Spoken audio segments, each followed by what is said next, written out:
Before I actually launch into reading bios, I just want to say that this for me is a real blast from the past.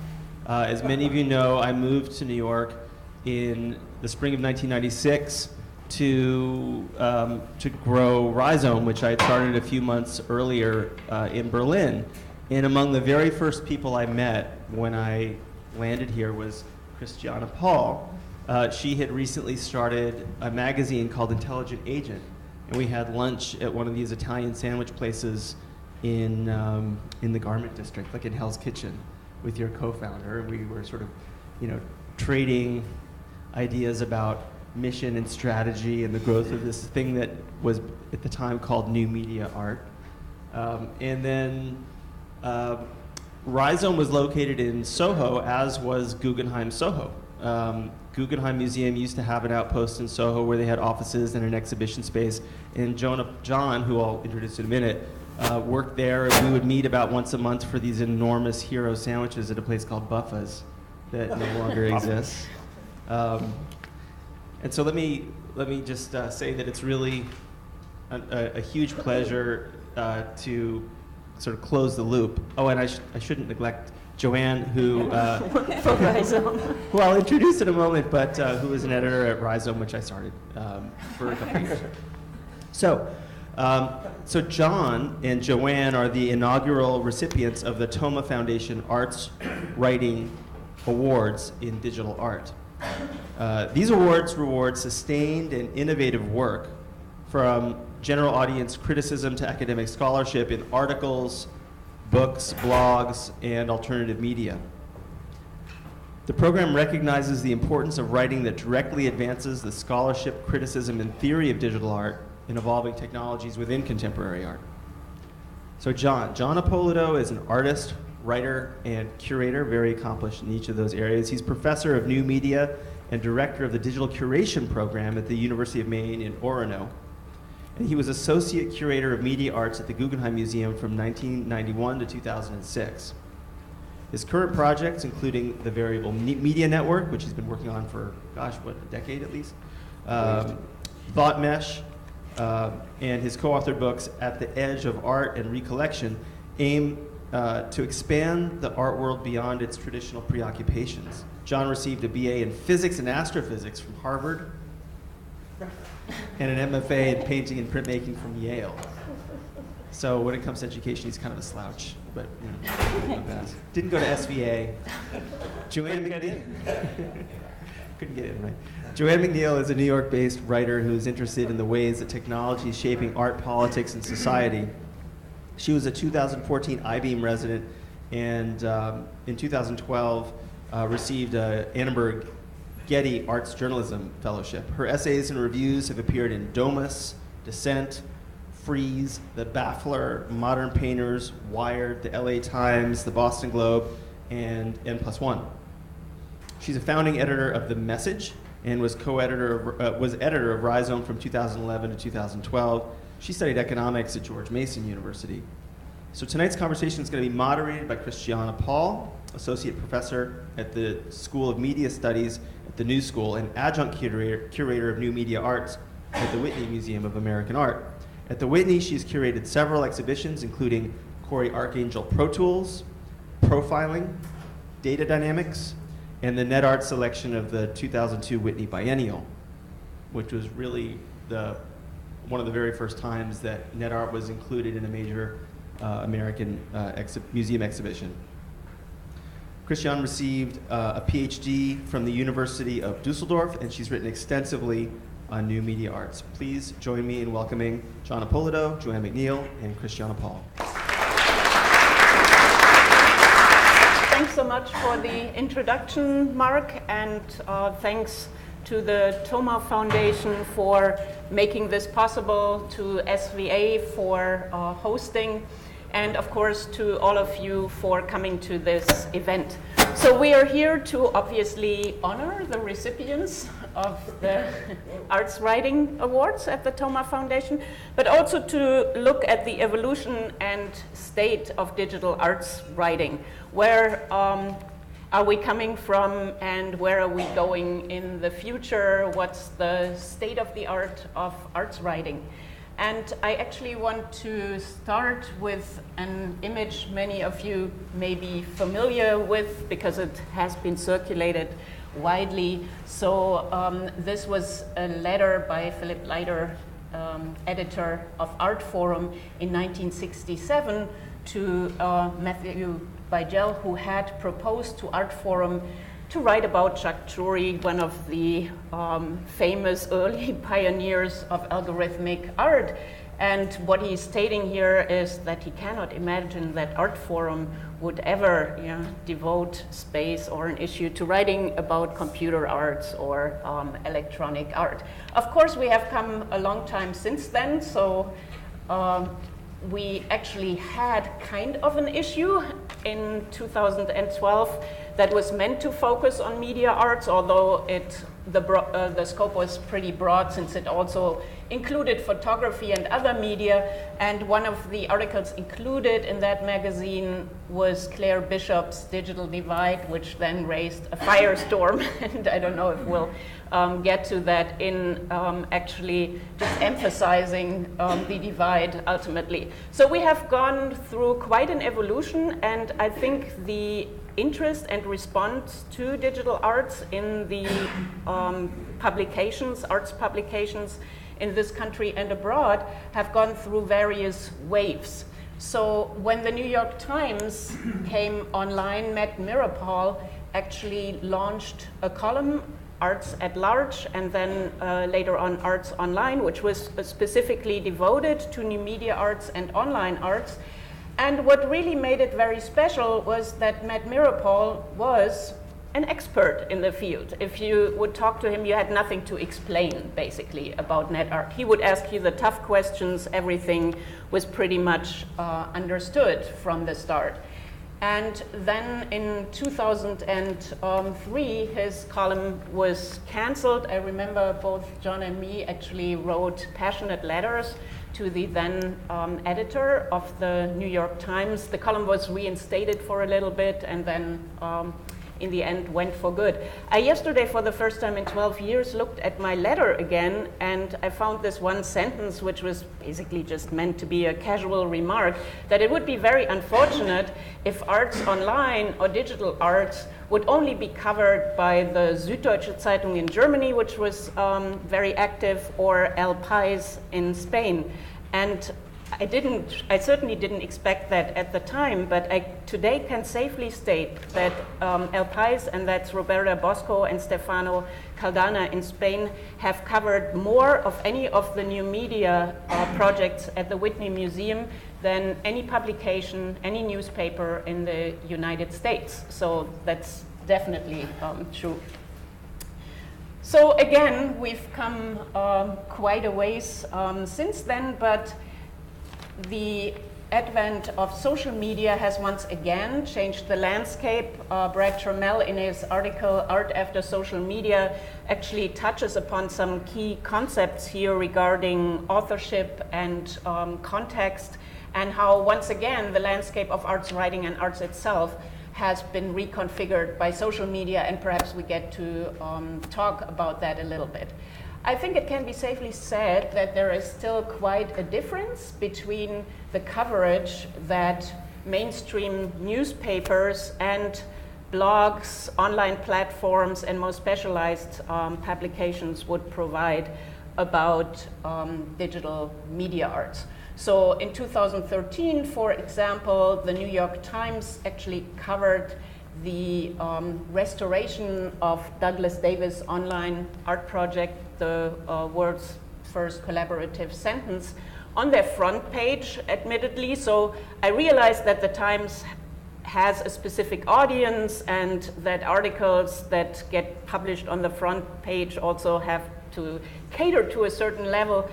But then again, there's a huge difference between reading this article and then reading the coverage of that by Michael Connor, who's also here in the audience for Rhizome. So if you actually want to engage with the issues in depth, you cannot look at the Times, but you definitely would need to switch to Rhizome, which started covering this art early on, as Mark said, basically since its foundation. So we're still looking at huge differences when it comes to the outlets. If you look at articles that Roberta Smith writes for the Times or that Peter Steder writes for the New Yorker, they are at a pretty high level when it comes to the coverage of art. It's very hard to find that level when it comes to the coverage of digital arts in mainstream publications. And perhaps that's good, or that's bad, or that's just the way it should be, and hopefully we'll get to those issues a little bit later on. And I just wanted to end with some more recent articles about post-internet art and understanding the revolutionary new art movement. And I don't want to get into discussing whether post-internet art and that label makes sense. What it basically tries to describe, as this article points out, is the fact that by now we are all familiar with the vernacular of the web, and artists have moved on from basically treating digital technologies as a novelty, but incorporating them in their work across media, so returning to work that is also very object-based. And my question would be, if that is the case, and if we are all so familiar with that vernacular and with the technologies, then why do we still not find coverage at a certain kind of higher level in mainstream art publications?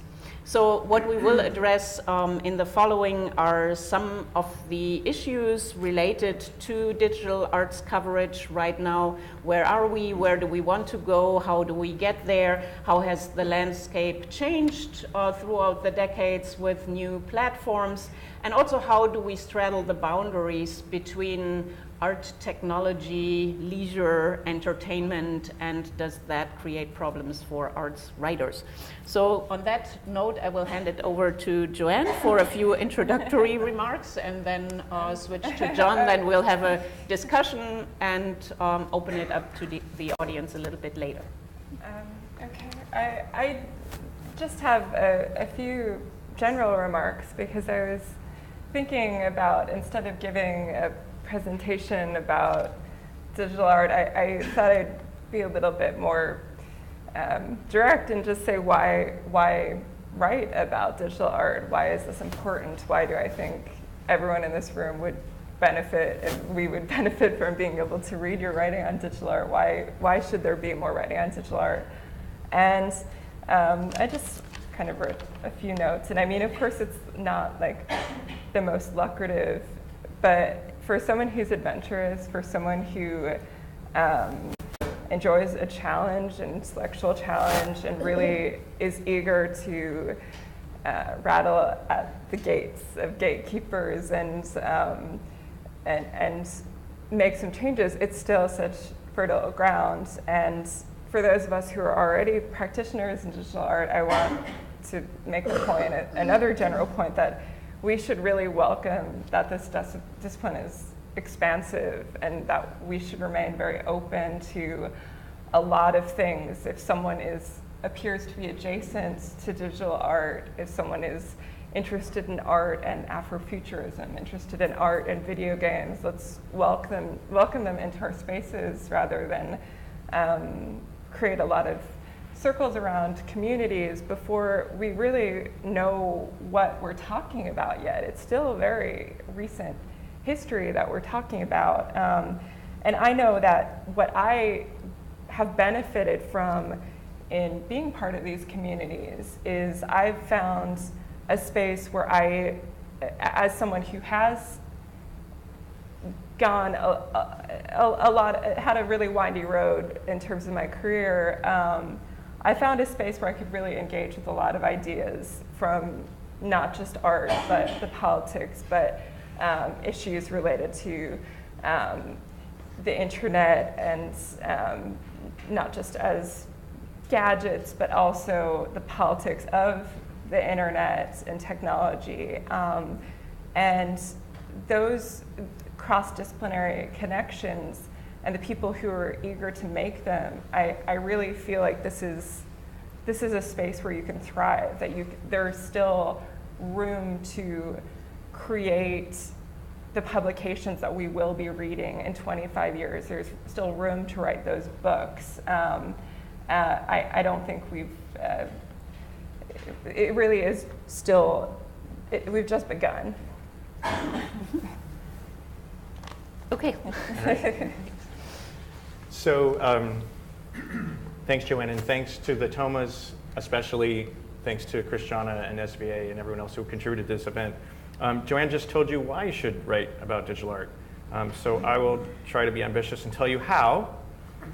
So how to write about art. And we'll make it digital art in 5 or 10 minutes. I think, my experience has suggested that it helps to take a stand. And this is something that if you look at 90% of the writing about art, especially that comes out of academies, like out of universities and so forth, you will not see. People will make a stand maybe on whether a certain academic who wrote a theoretical paper might have gotten some facts wrong or something, but they won't actually take a stand on the works themselves. And I think when we have to say we're writing about art, we really are writing about art, not just general digital culture, but about specific pieces, not individuals, but individual works, and whether they are good or bad. So At the Edge of Art was a book I wrote in 2006 with Jolene Blay, where we were looking at art practiced on the edge, meaning artists on the cutting edge, which we always think of, oh yes, artists on the cutting edge, but we rarely go beyond that edge and say, who are people out there who are doing work like art, but are not recognized as artists, and don't even call themselves artists. So the goal of this book was to go past that and sort of say, who is out there? And in order to do that, we had to make value judgments. And value judgments mean this work is good, that work is bad. And that's something that I would recommend you do as an art writer. A, because there's so little of it, but B, because taking a stand makes your writing more exciting, and it makes the field more invigorating, because then people get in debates with you. And you might think that as a student, well, I don't want it to draw attention to myself, but as a writer, you do. That's why you're writing. People look at this diamond-encrusted skull by Damien Hirst, and people would say, well, that's problematic. I don't think you should say it's problematic. I think you should say it's bad. And I can talk about why it's bad, but that's a level of judgment, whether you agree or not with this particular one, that will draw people out. And, well, what do you mean it's bad? Damien Hirst is a genius, and suddenly you get a conversation going. Similarly with things that you might like Joan Jonas, well, it's not without merit. Okay, I think you mean that it is good, right? Let's say that it's good, and let's say why that it's good. Let's not, kind of pull our punches. Also, I think it's good to butcher sacred cows. In other words, there are certain things that you're not supposed to talk about in the art world. The more recent book, 2014, Recollection, or Recollection, Rick, how do we name it? I don't know. We don't know how to speak the title. It's variable, yes. Art, New Media, and Social Memory talks about how to preserve works in new media and also ephemeral and performative formats. And it really deviates from the norm of, well, you consign it over to a conservation lab and you let the experts take care of it. We're basically saying, no, the experts don't know how to handle this, and we should be looking outside the museum walls to find solutions, something that we think, frankly, will piss off a lot of conservators and curators. What's the result we got? Well, the result we got was a review like this from a guy named John G. Hanhart. This book will arrive like a bombshell in the twin citadels of art museums and conservation departments. Yes, that's what you want to hear, right? You don't want to hear, okay, someone has contributed yet another book to this exciting new field that no one's going to read, right? You want to say, this is a controversial book. This is something that people are going to start arguments about. Cut the crap. What's at stake constitutes Pippolati's wrist's ludic return to the chromatic semiotics of pictorial space. No. Pippolati wrist plays with color, okay? Speak in language that ordinary people understand. We get used to a level of expertise being associated with jargon. I don't think that's true. I think that there's other fields that have a lot of jargon. I studied high energy physics, as Mark Tribe let out of the bag. And there's a famous guy in that field named Richard Feynman who was doing work that it took decades for people like me to even half understand. And he said, if you can't explain your theory in ordinary terms to an average person, you don't understand it. Well, if Richard Feynman can say that, I think art writers can say that too. What else can we do? I find it best to write when I'm outraged or when I'm in love. right? It's hard for me to write about something that I don't feel very powerfully, powerful, passionate emotion about.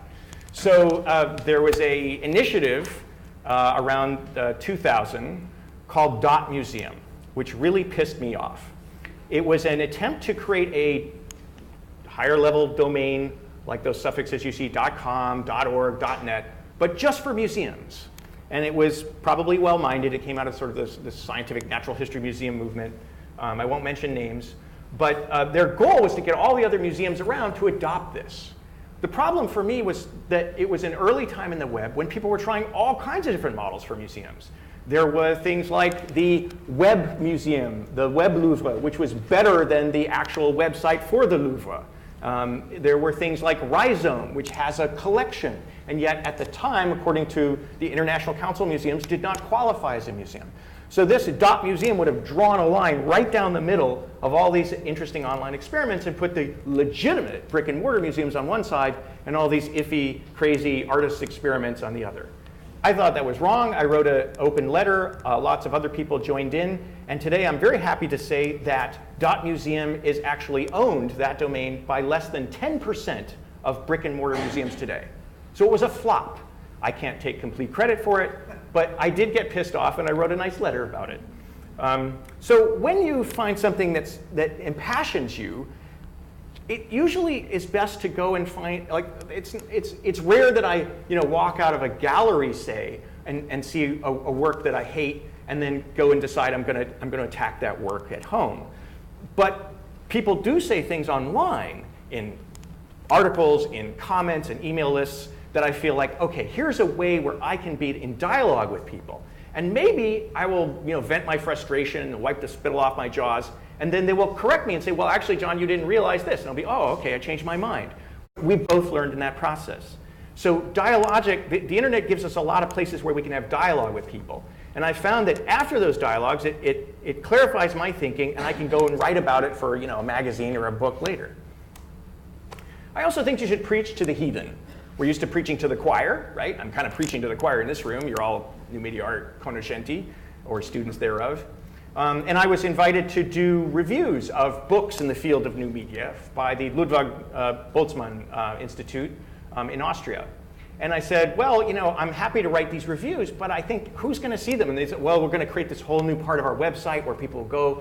And I was like, I don't know how many people are really going to go look at these. Tell you what, I'll write the reviews, but I'll write them on Amazon. Like, well, why would you write them on Amazon? Who's going to look at them there?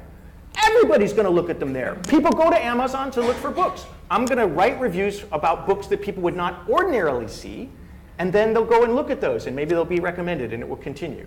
And I can't say whether more people bought these books about new media culture because they were on Amazon, but I felt better because I felt like I wasn't just preaching to the choir. Publish promiscuously. I recommend publishing in nice peer-reviewed journals. Books, if you can get them, magazines, sleazy art magazines, great. But also publish in blogs, publish in comments, publish in email forums. And when you do get that contract from, I got a contract from MIT Press or whatever, it'll say you're handing over your copyright to us and you can't post it on your own website. And what I do is I go in with a little pen and write that out, cross that out, and I send it back to them. I have never ever had a publisher return to me saying, hey, you have to give us the copyright. I always write in, I can archive on my own website. What that means is basically anyone can always access your writing. Because a lot of times with these journals, they're behind a paywall, or they're hard to get to, people can't find them, and you can't do things like repurpose them as like an Amazon review or your own blog. So this might be something you're not comfortable doing when you're an emerging writer, but certainly once you've written a few articles, I strongly recommend crossing it out and writing in your own terms. You'd be surprised how often they have no problem with that. I think stamina counts, okay? I've been at this for a while, and I've had my share of setbacks. When I applied to be at the Guggenheim, it was to be a guard. They mistakenly hired me as a curator. True story. When I submitted my first article to a sleazy art magazine, which won't be named, but it's the one on the left, I actually got some advice from someone who had published before who said, don't bother to write the whole article. Send them an abstract, a paragraph or a couple paragraphs, and maybe some illustration ideas. And then if they accept it, then you can write the whole thing and you won't have wasted your time. So like, okay, I'll pitch this article to Flash Art, and I wrote a couple of articles, or a couple paragraphs, and I made some color copies. Yeah, back in the day we had color copies of artworks that I wanted to include as images, and I sent them off to them. No, didn't hear a word. All right, well, there it goes. They didn't publish it. 3 months later, I see the magazine come in. They publish my abstract, along with the shitty color copies that I sent just as ideas. I was like, oh my gosh, everyone's going to hate me. I never even got permission for the images. You know what? I survived, right? You have things like that happen, and you keep going. ArtBite was a column. This was this crazy magazine that just started up to cover digital art.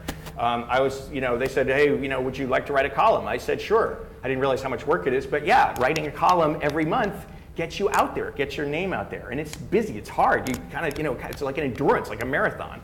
Magazine folded after 2 years after the dot-com bust, but that kind of got my name out there and got more, kind of attention after that. Cultivate worthy adversaries. We think that the people who disagree with us are to be silenced or argued, out of existence. They are our bread and butter, the good ones, not the people who are trolls and like meaningless criticisms. But if you can find people who disagree with you intellectually and well and articulately, they are invaluable. Because when you write now, you're not just writing in a garret like some writer in the 19th century. It's more like shouting in this room and other people shouting back, because there's Twitter and there's blog rolls and there's all these ways for people to communicate. So if you can get that conversation started on a high level, that's invaluable. And those other people who are shouting back at you in that room, they'll draw more people into the space, because they'll go, oh, something interesting is happening in that room. That's what you want to happen. You want to cultivate worthy adversaries. Finally, know your victory conditions, right? You're not going to persuade the whole world that you're right. What can you do? Well, Godwin's law. Godwin's law says, once someone on an email list or some other forum context starts comparing the situation to fascism and Hitler, no intelligent conversation can happen after that. So if you believe Godwin's law or variation of that, then when you're going back and forth, in YouTube comments or in a forum or some other place with someone, and they stoop to a level that is like you don't even feel like you should refer to, because at that point it's ad hominem, it's just like you're saying like that's the best you can come up with, just stop. Just walk away. You have won. That is a victory condition, because they have stretched themselves out so far that they've embarrassed themselves. I remember a story of, I used to study Tai Chi, and a friend of mine did push hands in this park in China, where you kind of try to push each other over, but it's very gentle. And there was an old lady, and she'd get all these big strapping young guys to go do push hands with her, and they would throw each other across the park, and she would get to the point just when they were off balance, and then she'd let go and smile and bow. And that's what you want. The other victory condition is when other people have your idea, and they think that they came up with the idea, and they talk about your idea. And I've had this happen a fair amount of times. Once a very well-known curator started talking about, oh, when we look at Dan Flavin's work, that could be a problem, because how are we going to preserve that in the future? And that could apply to digital work too. And I was like, yeah! Right? The victory condition is not that you win and you get all the attention. The victory condition is you get some attention, but mostly your ideas get attention. Because if people go back and look, they will see that those ideas originated in you, and those ideas will have a bigger life than just you alone. So that's how to write art criticism in 10 minutes. And I look forward to the conversation. Okay, thank you very much. Okay, we have a lot to talk about, and I want to start with one thing that kind of both of you mentioned, Joanne, you started with, why are we writing this, and being open, because very often we don't know where exactly that kind of art sits yet. Yeah. We're still at the beginning, and you kind of said a similar thing about art at the edge, what does not look like art but is art, and these are, I think, conditions that we're constantly struggling with in writing about digital art, because for many people this looks like entertainment. They put it into the entertainment category. It intersects with art, with games, with leisure, which can make it exciting but also very difficult. So question being, when is this condition productive? What's the productivity? And where is it the obstacle to making it into the mainstream? And how do you straddle those boundaries? Do you have strategies? And do they vary from publication to publication? You know, whether you're writing for the Washington Post or for Frieze or... Well, as I mentioned just briefly before, it is a territory that is still very open, and you're in many ways inventing your own role in this digital art community. It's not very difficult to find a place in this community there, but at the same time, one obstacle that immediately comes to mind is just like the lack of mentorship, which actually is like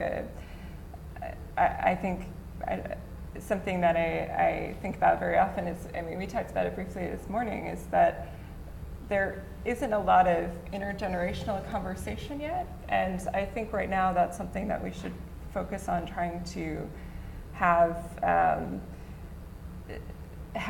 a community understood as not of a generation, but as like an actual, it doesn't have an ending. There are going to be more and more young people joining us, and what the history looks like and what institutional history should be learned, and that's still up in the air as well. Mm-hmm. Well, there were a lot of questions there, but you said, how do you identify works that are on that edge or beyond the edge, right? Mm-hmm. That bear interest. And as I mentioned, I don't think you should write about something you're not interested in, so it has to interest you first. And then secondly, if you're unsure whether it's art, that's actually a very interesting topic, mm-hmm. and adds something kind of juicy to your essay or article, whatever you're writing, I think. That was the whole motivation behind that entire book that we wrote, was like, where do you draw the line? And Joseph Kosuth, the conceptual artist, said that every work of art is a definition of what art is. And you can take that in a really narrow way, which many kind of people have interpreted him as. Or you can take it in a very open way and say, when you write about someone, you get to decide whether it's art, and if so, what makes it good? Why did you choose this particular work? What properties or symptoms of art does it have, and how do they move you? Mm-hmm. So do you find that the reception of the work then radically varies? I mean, just as examples, I did an exhibition at the Whitney Museum online at the Artport website called Code Dog, which was looking at software art. It was never shown in the Whitney Museum itself, in the museum space, but MoMA showed portions of it in the design section of the Elastic Mind. So that really raised the issue for me. Okay, is that a good thing or a bad thing? It becomes design in kind of one institution, but then people are also very much looking at it as design and not as art. How flexible do we want to be? In the reception of art. Very often I have students honestly telling me, well, I don't know what art is anymore. I don't know where those boundaries are. So if that is, maybe that's a productive thing, but what does that mean for art discourse, and how works are historicized, what makes it into the canon or not? That makes me think of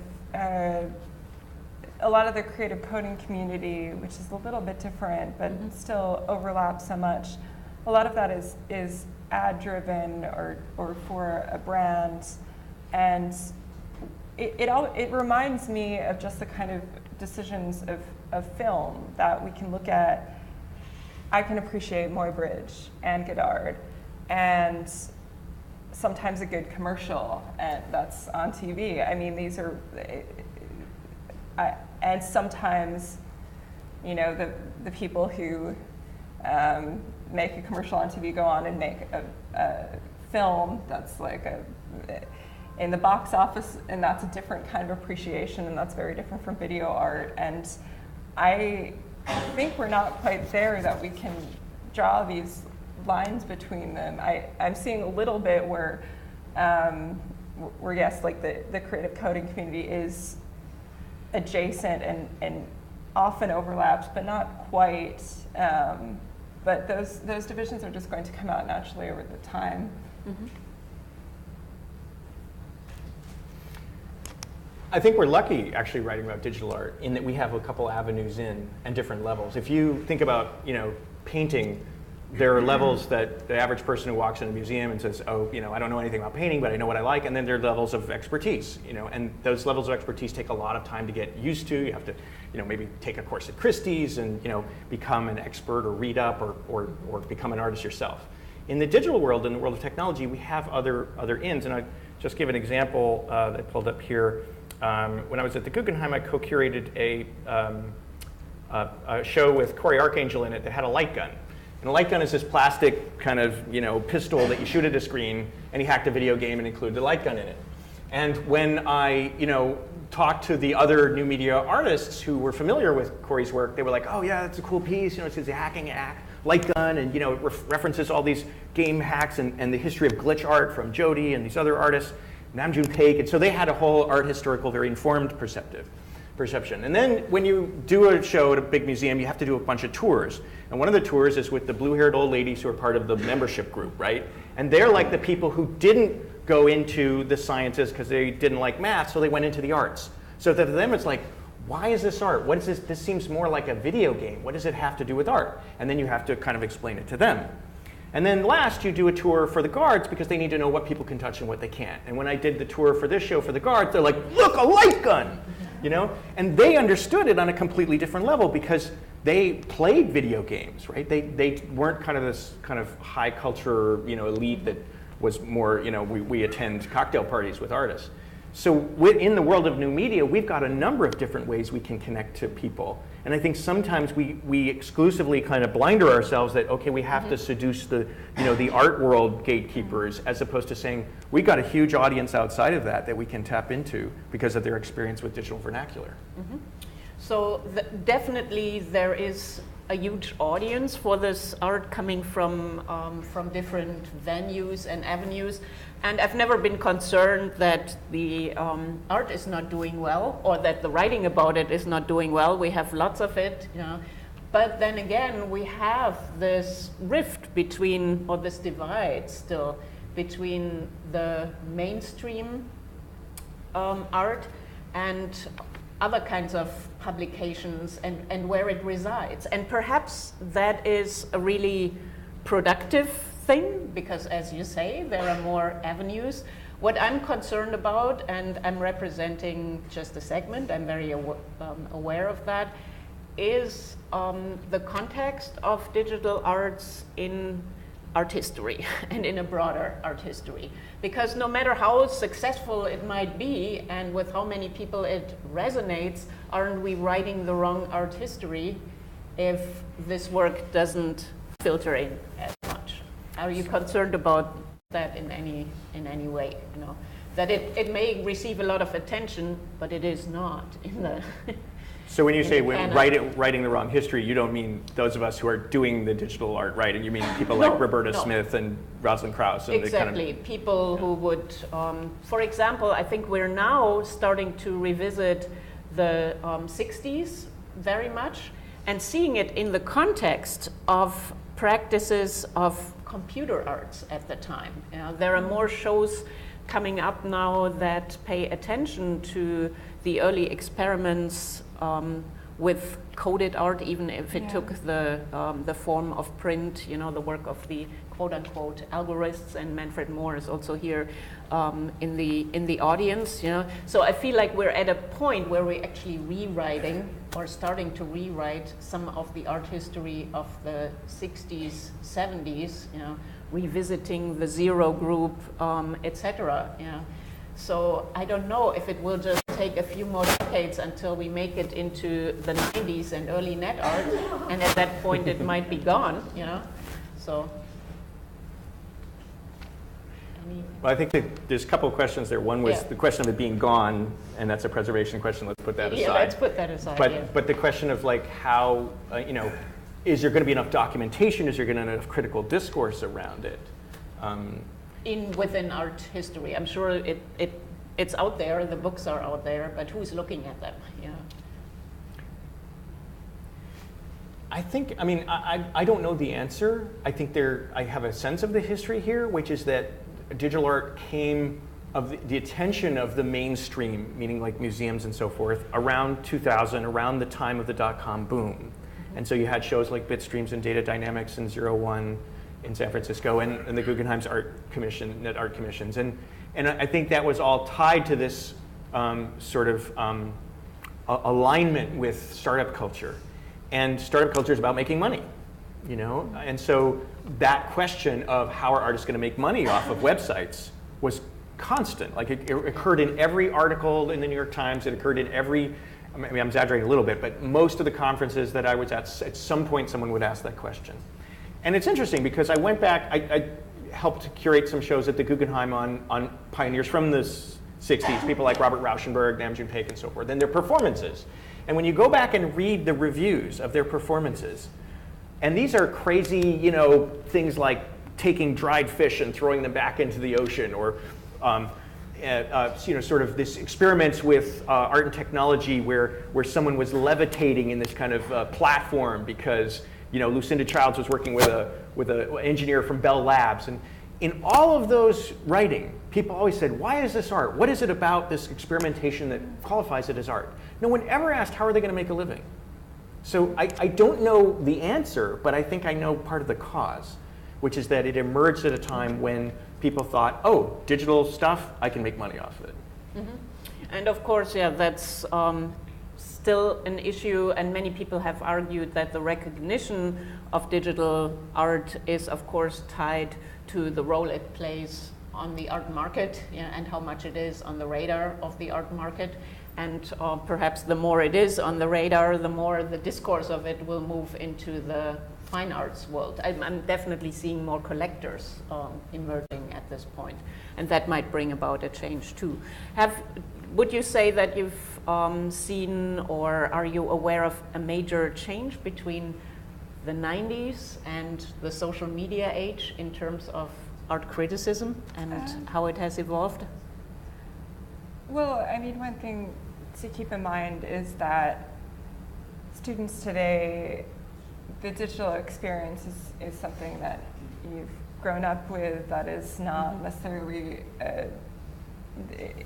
it's always entangled with your everyday life. So a lot of traditional media now we're seeing the influence of the internet or technology through that work. And I find, when I go to London, I think it's very interesting how there wasn't quite, at least as far as I can tell, there wasn't quite a digital art scene. Not that there's further fields in plenty of places, but it does appear that the institutions just recently have embraced this work. So it's almost not necessarily thought of as something separate. It's just a younger generation in general.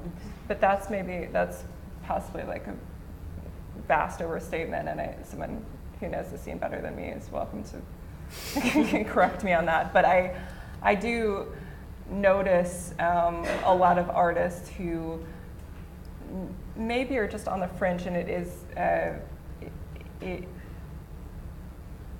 I think it is up to us as writers to put this work that might just be thought of as traditional media in the context of the digital art history and see where they are responding similar and similar projects, similar ideas. Yeah, I would agree with Joanne that in Europe the climate is different, and I do credit sort of a recognition of youth culture's influence in institutions, but also I think collectors, I'm shocked by the number, how many more collectors of digital art I know in Europe than in America. And I think that part of it is that They're some terrific collectors of new media in the U.S. who are really supportive of the field, who sponsor conferences and publications and so forth. But there is a whole class of people for whom it's viewed as an investment. And I think in Europe, it's more patronage. Yeah. Mm-hmm. And that distinction makes the scene more, sustainable for new media art in Europe. Mm-hmm. I agree with that. I don't think that it's specific to actually digital art or new media art. I think that the scene of collectors also has massively changed, and the investment crowd, has been growing definitely over time. And what I also see is that social media platforms have created a little bit of a different environment for promotion, since it's more aggregated platforms than the 90s, where you had basically publications that you needed to be aware of much more to a certain level. Now with tweeting and platforms such as Facebook, you're reaching a broader audience. There's still the novelty effect, like people jumped on, there are artists making art on the web in the 90s. There is, of course, the interest in artists doing art on Instagram, on Twitter, on Facebook, and focusing on that. But I think it also much, much faster gains momentum and spreads out and makes it to the top at this point. Whether it stays there or not is then another question. Typically, the attention also shifts. So before we open it up to the audience, where do you think we should go from here? Are you happy with the state of digital arts criticism, or what would be your goals for the future? Can I just open that up in digital art in general? Yeah. Well, one thing that I've felt is just in terms of recent communities that are really thriving, and what makes a space that is clearly very healthy and nurturing.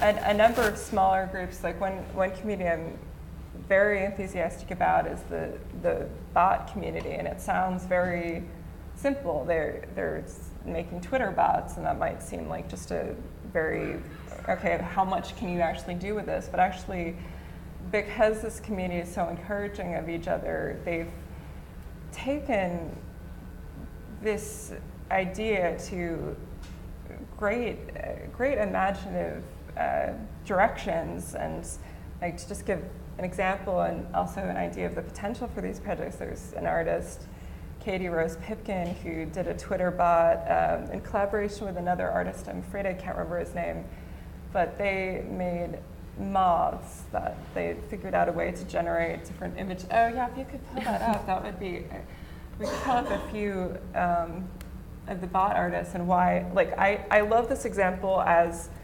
how just something as simple as a bot can actually go so much further than your knee-jerk expectation of what it might be. So this was just, it's generated images, generated names, and that's coming out of this community that I think they have a private chat room, and it's also a very diverse group. It's a lot of women, a lot of people of color, a lot of trans and queer people are involved in this community. And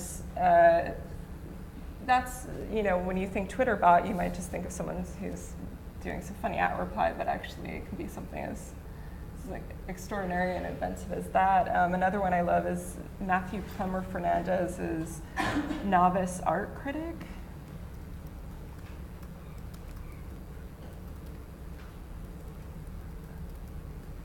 I hope that's the title for it.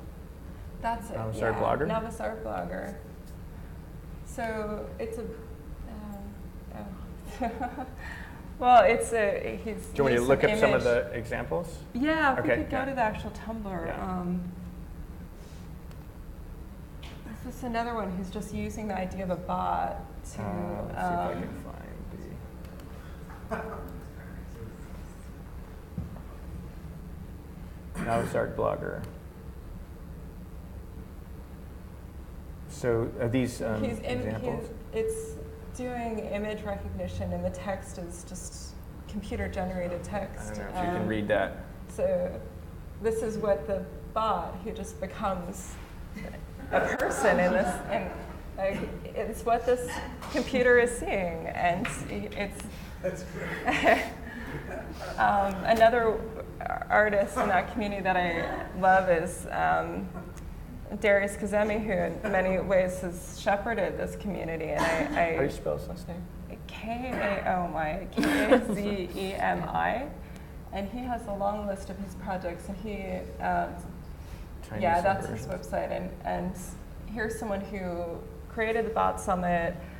It's a conference they have every year, and has set for this community the goal to just like encourage each other, and they've made this, his work is tremendous. The work of the people of that community is also tremendous, and it's not, and it seems to me an example of what we, like, if you're doing 3D printing, if you're doing something with copyright, like, create a community that's nurturing and encouraging like that, because you actually aren't at odds with each other. What they've done is they've created this bot art that is really excellent as it stands as a community, and that community participation is what will put your work on the map. It's just like an example of something that I like, and there are a number of others. There's a Twine interactive fiction group, and there are a lot of little communities that are really encouraging the best in each other, and that's one thing that I've seen pretty unique about the digital art community is how collaborative it is. Mm-hmm. Yeah, and I think it's also, it's very important for people writing for various kinds of publications to get in touch with the experts, which is happening relatively seldom still. I think those are segregated. Who do you mean is the experts? I mean, for example, Michael Kimmelman would actually call, and ask questions. Yes. I distinctly remember a long time ago he would actually call me at home and ask me lists of questions, and I think that's great. Yeah. Just pick up the phone if you're not sure about what you're looking at or what you're writing about, and ask somebody who you think knows. But that's not happening a lot. Enough. Ultimately, you know, I mean, you constantly read articles where you think, well, couldn't you have just called someone or done some research? Yeah, but that's also the nature of online writing and the kind of pressure of deadlines, and I'm coming from a background as a journalist rather than academic, so I do think in terms of like, yes, you just get someone on the phone, and but I've noticed a lot of online media that there isn't necessarily it is that tradition of mentorship. I think a lot of young writers aren't getting the guidance that would benefit, just that you actually can call someone on the phone. It's not bad, like it's not impolite, it's something we want you to. And then you're absolutely right, of course, the speed of the 24/7 news cycle, also kind of confounds the problem. But that can also work on your side if like I've been contacted by journalists by Twitter who are like, quick question, okay, boom, answer right back. And Joanne and I were talking about this earlier about, yes, we have a disadvantage in that the works, it's not as obvious how to collect them or make money off them. Their value isn't established necessarily by an art market.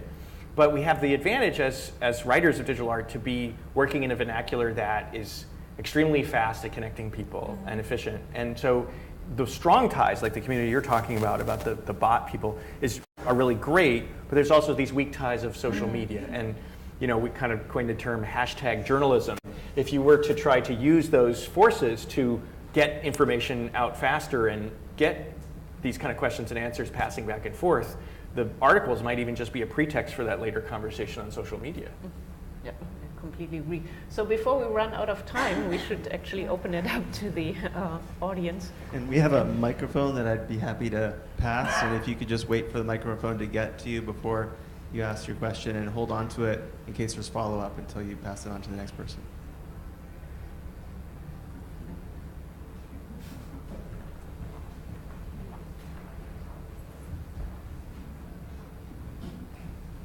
This may be very naive, but I've never heard the term bot art. So could you explain what you mean? You've been talking about it a lot. I can assume it's robots making art, but I think it's more than that. Do you use Twitter? Like, to give an example, imagine maybe some automated text or something automated. I probably should have just like a handy bot definition, but I do think of it as like, for example, when people think of a Twitter bot, someone might have created something that uses Markov automated generated text. So take some, imagine just your favorite actor, and someone takes all, actually I can give you an example of a really good Twitter bot. It's by thrice dotted DJ eBooks, I think that's what it is. And I can explain, I think I actually have an example in front of me. I'm sorry, what is it called? DJ eBooks. All together? I hope that's what it's thrice dotted DJ eBooks. Oh, whoops. Oh. Okay, so. Oh, that's not the name. Okay. I don't know. Thrice, like THR. Thrice dotted? Thrice dotted, okay. Oh no, this is going to be so hard. Can you just Google it? I think actually. Okay, yeah. Okay. Sorry, So this is. THRACE? No, THRICE. Dotted? Dotted? Yes, and eBooks? eBooks, DJ eBooks. I hope DJ. that's what it is. Am I not going to be able to find it?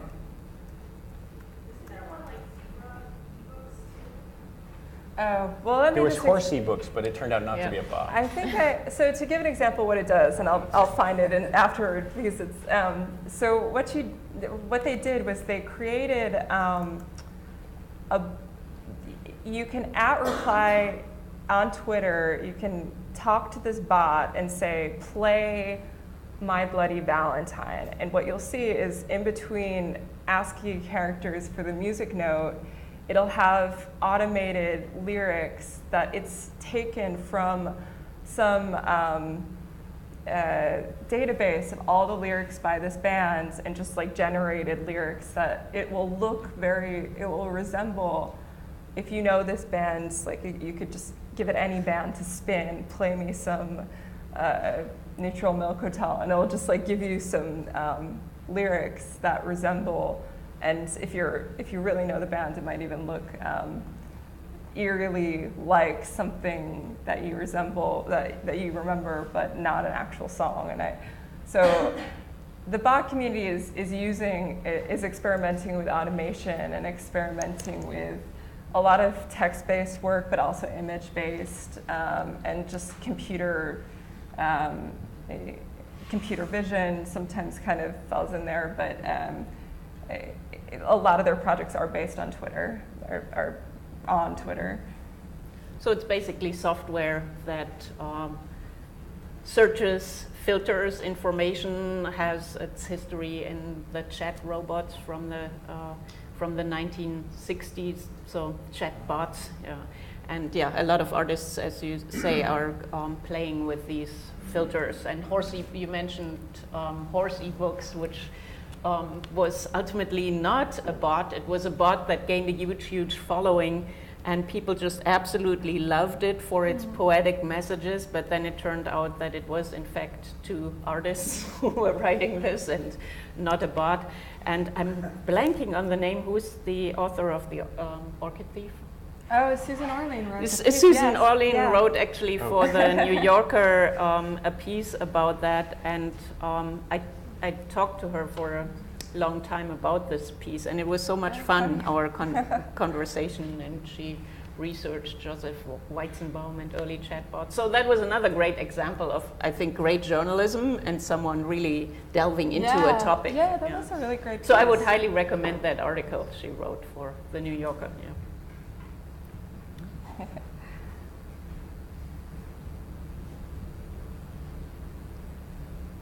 And yes.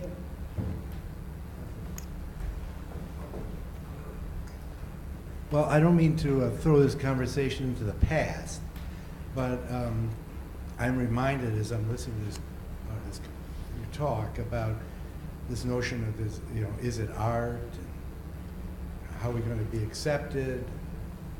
How's this going to be recognized? And back in the mid-'70s, I was introducing and expanding the presence of time-based art, video, and film, its installation and performance and so forth at the Whitney Museum.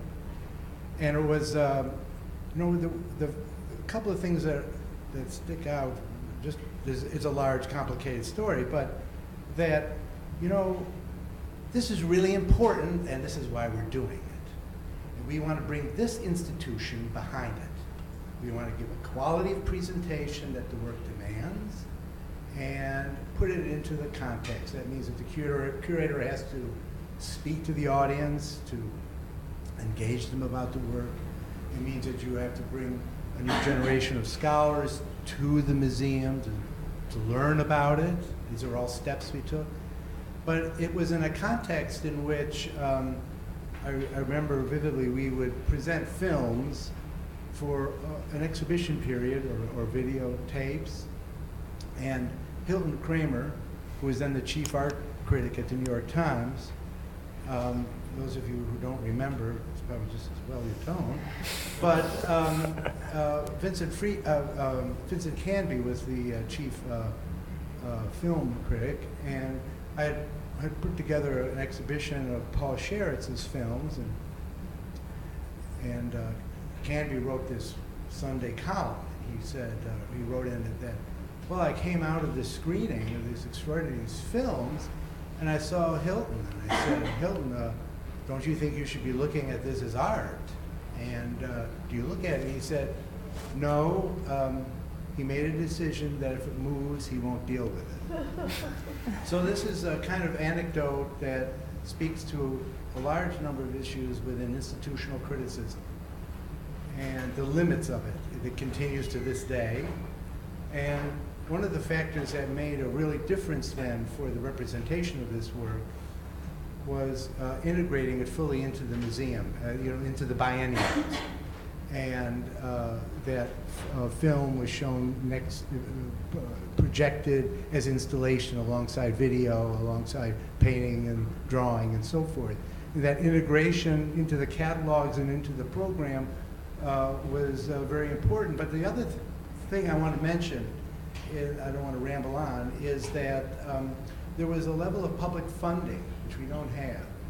That meant that artists, initiatives to create alternative spaces, artists changed funding institutions, they changed the New York State Council, they impacted on the National Endowment, they created media art centers. All of these initiatives produced funding for artists, and they produced funding for exhibition, and they produced funding for distribution. And it was this is a kind of pre-stage, if you will, to a lot of the issues you're talking about. How do we get it exhibited? How do we get it recognized? Who is showing it? How are they showing it? Why are they showing it? And it again speaks to the importance of historical and contemporary knowledge. You have to know what's being made now. Now everybody shows Frampton and all these artists, but back then you were going to their studio. It was their new work that you were showing. It wasn't mediated through the galleries. So I think that the art world in a curious way has become too powerful in certain ways. We can't just accept these institutions. They have their limits. They have to change, and the artwork is happening elsewhere. And I think that's what I really like to hear. It's happening elsewhere. Mm-hmm. And let's have these institutions then change. Well, thank you for letting me harangue. No, I think you're absolutely right, and institutions have to change. What is a little bit puzzling to me, and I may just be creating a narrative here, is that I think for other media, as it has happened or the progression has been a little bit more straight than it has been for digital media. I recognize everything you talk about when it comes to film, video. There are always the initial stages of why is it art and why should we look at it. And then somehow photography, film, video made it into institutions. Well, when I look at digital art, I at least think that it has had radical ups and downs and completely dropping out of the institutions, then suddenly coming back. And the question to me is always, has the landscape forever changed? And can't institutions, basically change themselves to accommodate that type of art? So.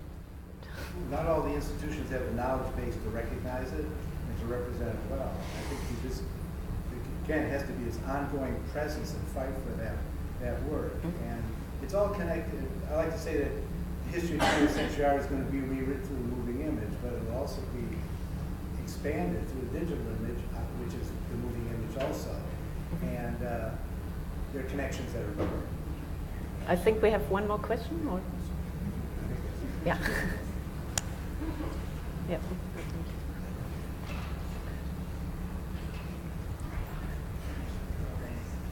Maybe as a segue, perhaps any thoughts about, or would you like to talk about the viewer's experience in the digital art world, or conventions of exhibiting or experiencing the artwork if it happens elsewhere, or wherever it does?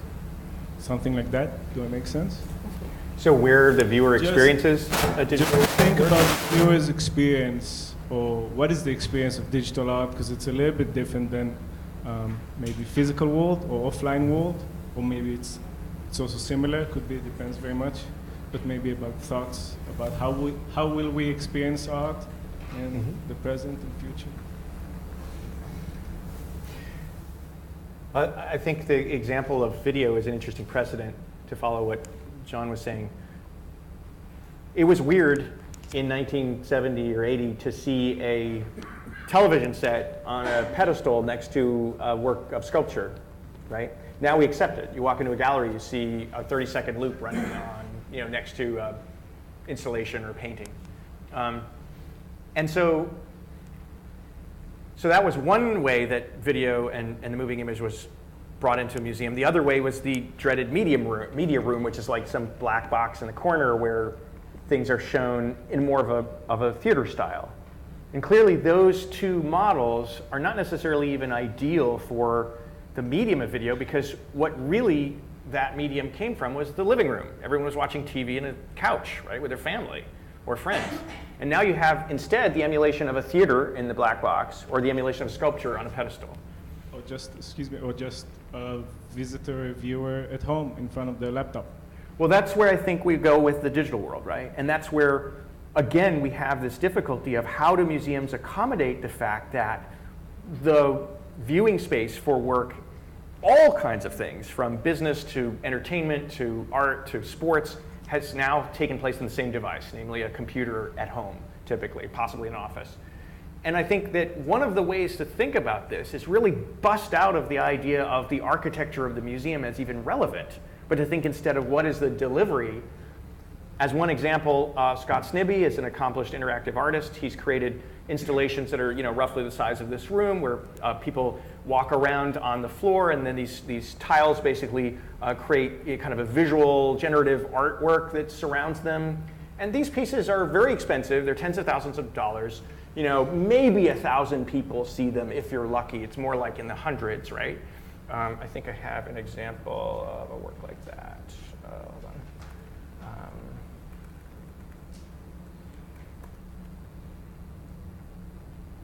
Maybe not. Okay, so Gravelux, for example, is one case of a work like that.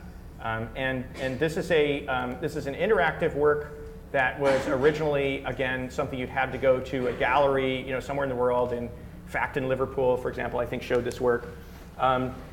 Dazzling, exciting, innovative, but a very small audience. At a certain point in around 2010 or so, a number of artists who worked in these earlier formats decided that they could port their code relatively easily to mobile devices.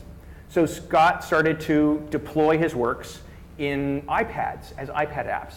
And he wakes up one morning and sees that his app is the most downloaded app in the App Store in the entertainment category. That means he has 500,000 people 500,000 people walking around with his work on their tablet. And that's a viewing space that is completely blows away the possibilities of what a museum kind of conventional architecture can deliver. So can museums work with that? Absolutely. If they stop thinking of themselves as containers and start thinking of themselves as vehicles, right, for delivering that experience. Yeah, I think that's actually crucial, that there are nodes in the network whenever it comes to those types of works. All you can do in a museum is ultimately present an entry point. It's maybe better to experience the work at home or on your tablet, but it's still nice to consider it in the context of other art. So I think context is a key word. Perhaps one final question? There were a couple.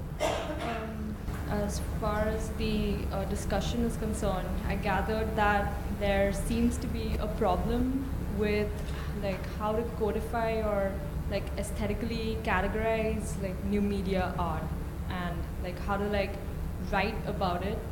And the question of like opinions like obviously comes in, because we're like talking about aesthetics, and like aesthetics is a study of beauty. So, but I was reading about this art review like of Stellark's like project with the ear on his elbow, and the fact that it's supposed to like symbolize how like the internet works, and like how like everyone has access to like any kind of location like on the globe right now. But like as I was reading the review, it was like no one was like stating whether it was like good art or like bad art, but people were just like stating like it was just like a very like neutral descriptive account of like what the artist is trying to do.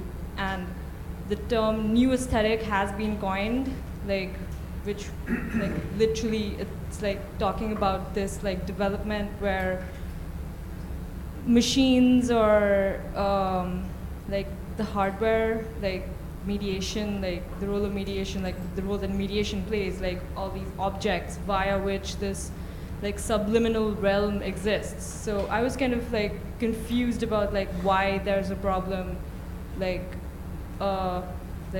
when it comes to like trying to like describe like what the artist is trying to do in new media art. So Well, I think a good critic, it's a critic's responsibility to be empathetic with every artist that they encounter and try to get inside someone's head and see you're judging based not always if you like I speak as someone who doesn't really write reviews very often but has commissioned reviews. It's a critic's responsibility to see what the artist has set for as a goal for his or herself, and then assess if they've met that, if they've realized that goal. So sometimes it might seem like people are avoiding the question whether it's good or not, but actually it's trying to come to an understanding with this artist and try to see what is being communicated through this piece. Yeah, I don't think we necessarily need the, first of all, I want to support John's point in the beginning that art criticism takes a stance. But you don't have to be harsh or not empathetic, particularly if something really straddles boundaries, But at the same time, I think what is so important is an engagement with the aesthetic language of the work and a deep understanding of that. Because without that, you don't have, as you say, basically a landscape where art can be exhibited, understood, make it into knowledge production. Everybody has to work together, and I think art criticism is so crucial in doing that. So what I feel is like the language of new media, of digital art, is still not very well understood, and very often reviews don't make it to a deeper level of that understanding when it comes to mainstream publications. So we don't want to categorize it, but necessarily. And I'll just put in a bid for if you're trying to avoid talking so theoretically that you never get down to the details, and at the same time you don't want to just do a product review, like you would see in Wired magazine or something. You need to find some way of responding to the work that is sensitive to other areas. And Joanne's writing, I've really come to appreciate, having learned that she won this award. And it's a wonderful example of someone who is speaking very personally about technology, but also very rigorously. And that kind of personal touch, I think, is something that it's one example of the kind of space that you can enter into and write about digital art. Thanks. I would absolutely agree.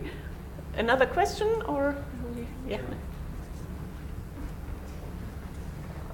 So I recognize that it's been a fairly long evening, and I'm detecting a little bit of restlessness in the peanut gallery in the back of the room. I'm getting, so 64 of my students are here in the room. All right. All of them, except for those who are absent and supposed to be here. And I'm intuiting, and I might be wrong, that a lot of you are thinking, why is this relevant to me? Why should I care? Right?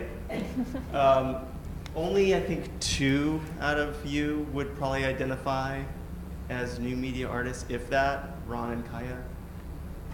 Maybe you guys wouldn't even. Maybe, Kaya, you might if someone tried to buttonhole you, call you a post-internet artist, maybe. But my sense is, and this is a sort of a conversation that we had leading up, that the way we're defining digital art is rather exclusionary, rather like falsely and unnecessarily ghettoizing digital art. You talked about victory conditions, I think, right? My sense is that digital art, to some extent, was marginalized for several decades, but it isn't anymore. It's integrated into into many art worlds. And we have terms for it like new aesthetic and post-internet art, internet art, and you'll see it at Art Basel, Miami Beach, for better or for worse. You'll see it at the New Museum, in the Surround Audience show. I mean, was that not digital art? I mean, to me, digital art is a term.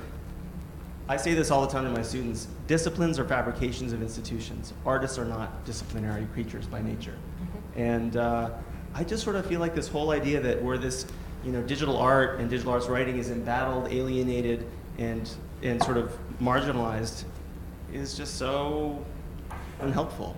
And So it's not really helping to engage a broad and interdisciplinary or non-disciplinary cohort of contemporary artists. Mark, it depends. I so completely disagree with you, and that is just because we're inhabiting very different worlds. And I wanted to make that clear from the beginning. If I were somebody, a young artist or someone engaging in that practice right now, fine. I mean, I read about it all the time. I go to Rhizome, I go to Further Field, I find really in-depth articles. The artists out there, as John just pointed out, here are 500,000 people looking at my app. It's all completely fine. If you are a curator at the Whitney Museum and you see that there is very little understanding of the aesthetic language of a work, and I don't want to get into any detail, that one still has to fight for basically having a committee for bringing that work into the collection. If I would give you the number of the work that is in the collection, it's minimal. And I'm also very aware of what MoMA has, what the Guggenheim has. They have works, but it's a tiny little fraction of what they have in other categories, which means that it is not historicized. You hardly find it in museums. And it's great that post-internet artists out there, I'm very happy about that, but it is again more object-based art, and all the rock stars of this medium, they aren't in collections. Their work is not going to be preserved. It is not being written about. So you're not talking about the Cory Archangels and Petra Kortrights, but more the artists who are working with code and non-object-based immaterial practices that are not. Absolutely, but there are many people, many artists as young or at the level of Cory who aren't. A Cory Archangel has the status he has, and he absolutely deserves it, and I'm a big fan of his work. But he has also been very much in dialogue with traditional art. All of his work is about how abstract expressionism has changed, about the ready-made, and it's Photoshop gradients as the ready-made, etc. Right. You know, so that is something that the art world can recognize, and that is what it is also missing in so many other works, and that's why we need John and Joanne to write about them and bring that closer. Well, I have to agree. Fortunately, Mark is a worthy adversary, Yeah. so we can take him on. Yeah, he's the best adversary. Exactly. But I think that, you know, having the distinct, you know, in articles like this one where they're actually recognizing this is ArtNet, which is, you know, not exactly mainstream, but it's out there, and it describes, you know, the Christie's 2013 flop entitled First Open New Media was an auction. But it also describes the fact that the sale featured mostly photography and video jammed under the heading of new media. So some are recognizing that there are limitations to the origin, but even many of these journalists are talking about, well, you know, we're moving from there were digital processes involved, like Photoshop and all, to it's on a screen. Well, I think the original promise of net art was really beyond it being on a screen, but about being relationships. This is by the artist group MTAA, this famous simple net art diagram, which it wasn't about what's on the browser. It's not about what's on the screen. It's about the relationships between things. And as an example, I remember reading one of these reviews that said, well, you know, post-internet art can be a lot of things. It can be a sculpture, it can be this and that. But internet art, you know, net art was really only about the browser and things that could only happen on the internet. That was its definition. And Josephine Bosma, meanwhile, who is actually someone who speaks the language of new media that you're talking about, defined internet art the exact opposite way. She said net art is art that can happen in more than one place at the same time. Mm-hmm. So if we think of that larger potential for art of the 90s that some of us, you know, kind of cut our teeth on, I think that hasn't made it into the art world yet. Yes, absolutely. So I actually almost went to kind of annotate that diagram for post-internet art, where art happens here, moves to the screen, and then, you know, it's not at the intersection. The sculpture. Yeah. Yeah, just quickly. Not sorry to disagree with you, Mark, but I think in a way, many of us have to become digital artists to an extent. Our work is very rarely viewed in person. It's viewed online. We have to learn how to present ourselves in an internet capacity on an internet platform. And I've learned that many artists know of each other's work only by that viewing platform. And I don't know, I don't think that any of us would say right out that we are internet artists, but we are viewed on the internet. So that's part of our struggle right now. Also with museums, I've seen Google Museum, where certain presentations have been done through UI. So I think museums are adapting to the internet and adapting to the fact that not everyone lives in New York and not everyone's going to get to see it.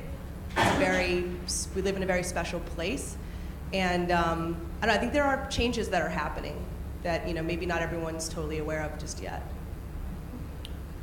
There definitely are changes. No doubt about that. But there's not all art that's represented on the internet is digital art. Yeah, I mean, I guess that's what we were kind of getting at here is that there's a difference between seeing a scan of a painting on a website, even though that is important now to everybody who's an artist. Slides are defunct, versus saying the art that is enabled by the network, whether the network is electronic like the internet or a person-to-person network, that is a more social construct. It's not necessarily about just viewing someone's website as a convenient way to see little postcards of their paintings, but it's about the work engages people across space and time using digital technology. Does that make sense? Intention, yeah. Yeah, I think it just has a different intention. And it's not to say that you shouldn't be thinking about how my work's going to look on my portfolio if I'm a painter, but it's important, when Mark said maybe we move, or Christiane, maybe we move that little arrow to different places. So yes, there's also on the screen, and there's also in the gallery, and there's a 3D print that shows up in the gallery. That's fine, but let's not ignore the potential that was open, that is new, because a lot of those things are, they've been around. We've seen work on the screen in form of film and video. We've seen work in the gallery before, but what we maybe haven't exploited enough is this more intersocial work that I think new media can provide.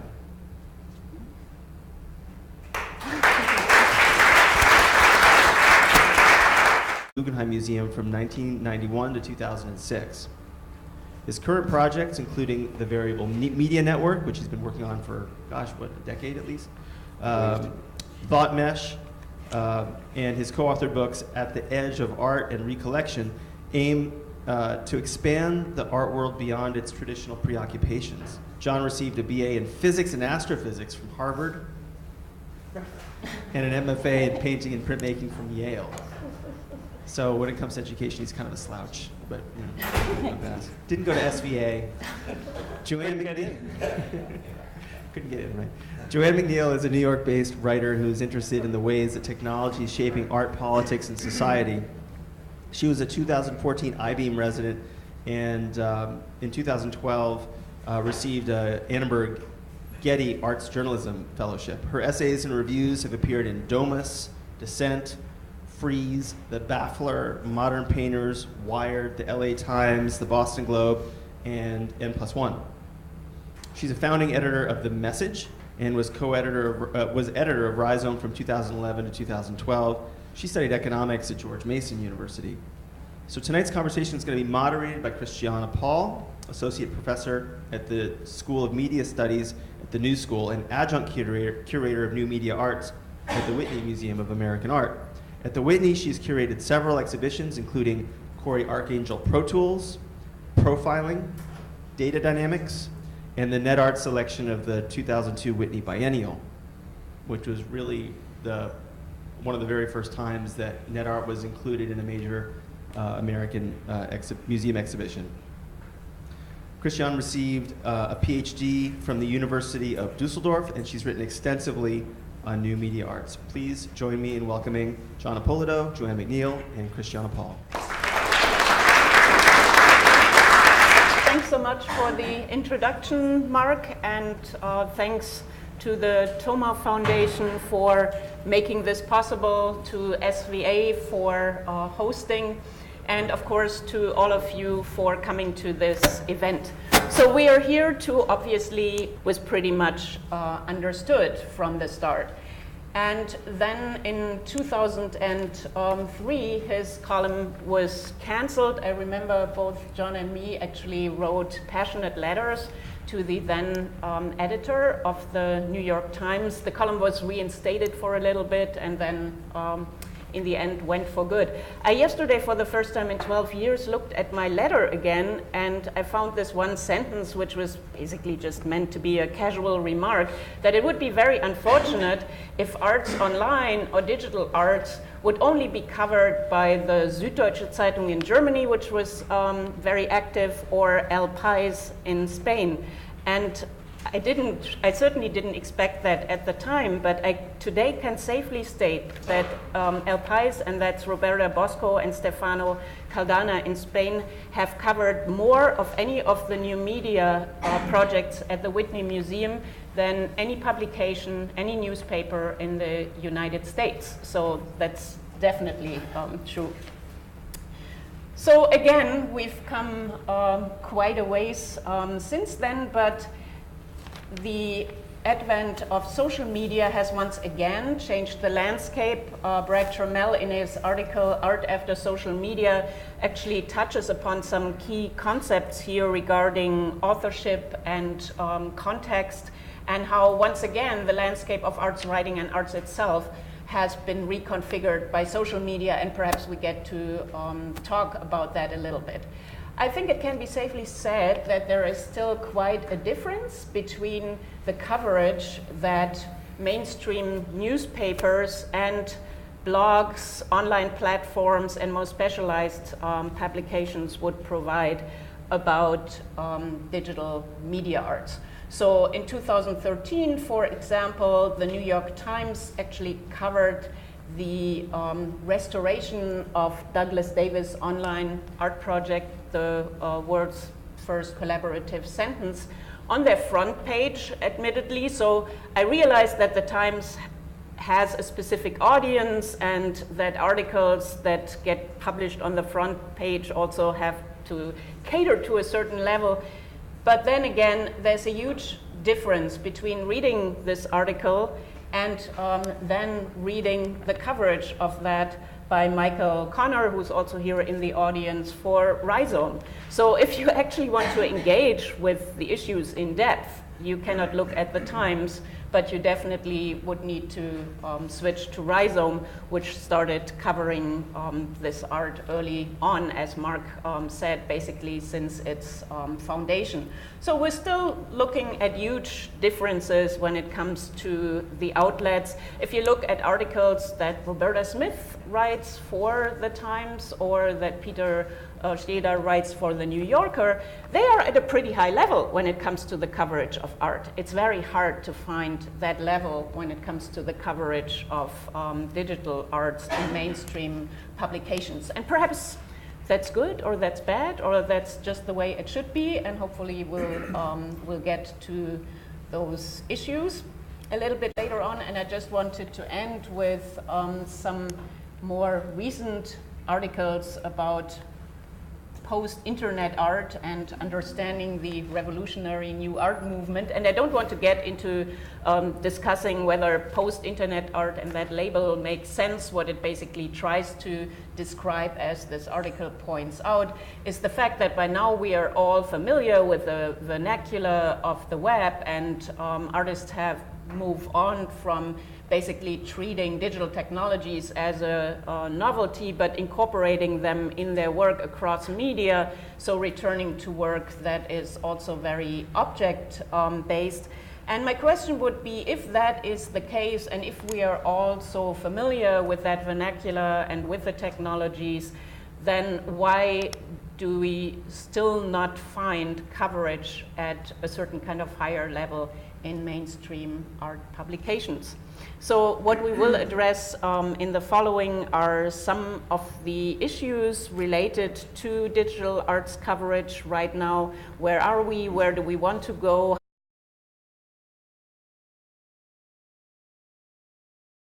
Before I actually launch into reading bios, I just want to say that this for me is a real blast from the past. As many of you know, I moved to New York in the spring of 1996 to grow Rhizome, which I had started a few months earlier in Berlin. And among the very first people I met when I landed here was Christiane Paul.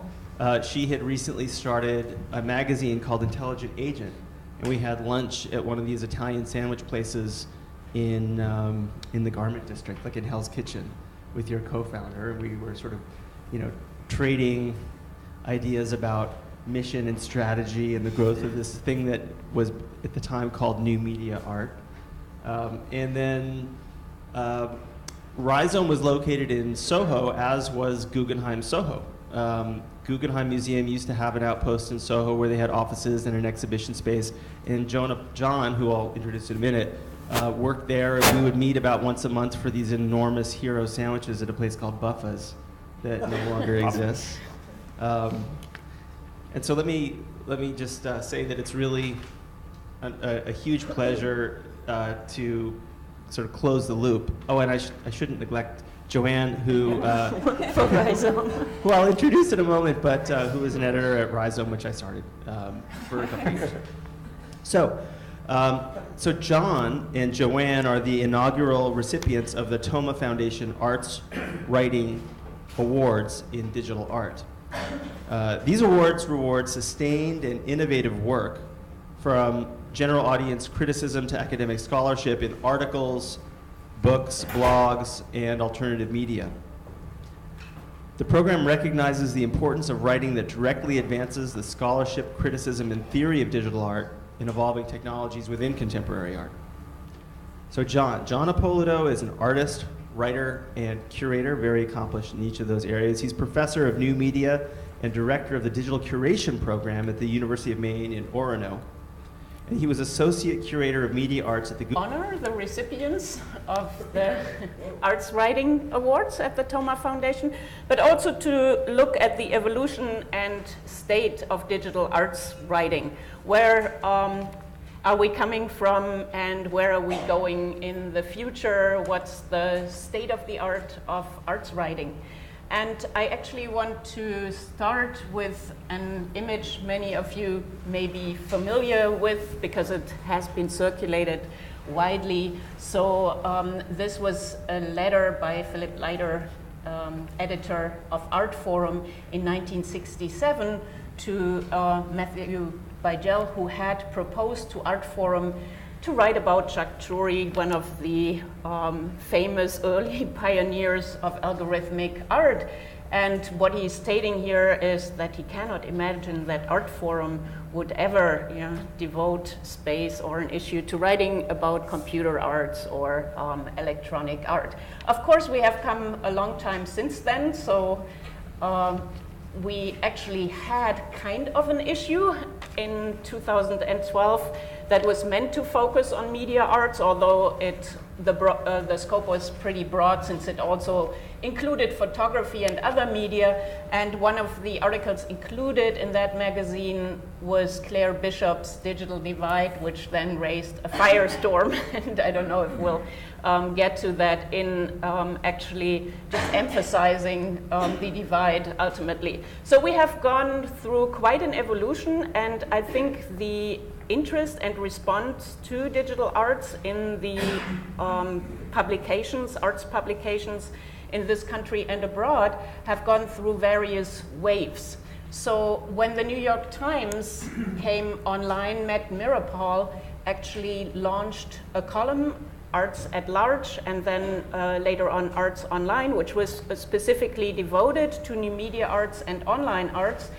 And what really made it very special was that Matt Miropol was an expert in the field. If you would talk to him, you had nothing to explain, basically, about net art. He would ask you the tough questions, everything